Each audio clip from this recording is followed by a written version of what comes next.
Grandma. Good morning. Did you sleep well last night?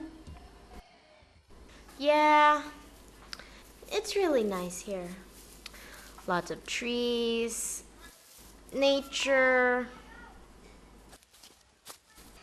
I love nature.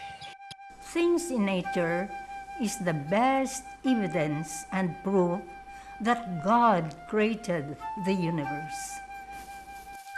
Tell me, do you believe on things that you cannot see? Well, what is real is visible.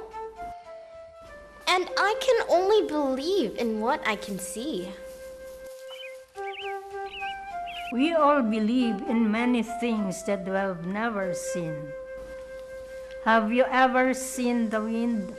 Uh, Wind is invisible, but we see its effect.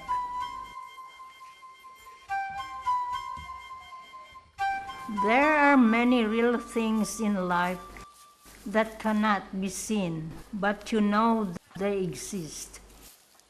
now there is sunlight that could give you hope. Every moment of every day, God is with us.